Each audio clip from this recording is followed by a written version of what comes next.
Hi friends, அஸ்ஸலாமு அலைக்கும். இன்றைக்கி ஃப்ரைடே ஸ்பெஷலாக சிக்கன் பிரியாணி தான் செய்ய போகிறேன். கொஞ்சம் சிக்கனையும் பொரிச்சிக்க போகிறேன்.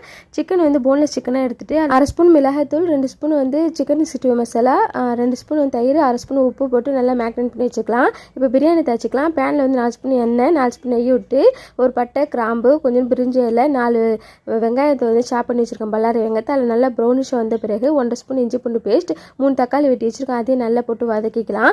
வதக்கிட்டு 2 பச்சை மிளகா, அப்புறம் சிக்கனை போட்டுட்டு 1 ஸ்பூன் வந்து உப்பு போட்டுக்கலாம். 3 ஸ்பூன் தயிர் போட்டுட்டு 1 ஸ்பூன் வந்து மிளகாய்த்தூள், 1/2 ஸ்பூன் மஞ்சள் தூள், 1/2 ஸ்பூன் கொத்தமல்லி தூள், 1/2 ஸ்பூன் வந்து வீட்டில் அரைச்ச கரம் மசாலா, கொஞ்சம் பிரியாணி மசாலா 1/2 ஸ்பூன், வெளியில் வாங்கின கடையில் வாங்கின பிரியாணி மசாலா 1/2 ஸ்பூன் போட்டுக்கோங்க. இதனால் மூடி வச்சு நல்லா எண்ணெய் பிரிஞ்சு வர வரையும் நல்லா வேக விடுங்க. தண்ணியெலாம் ஊற்றக்கூடாது.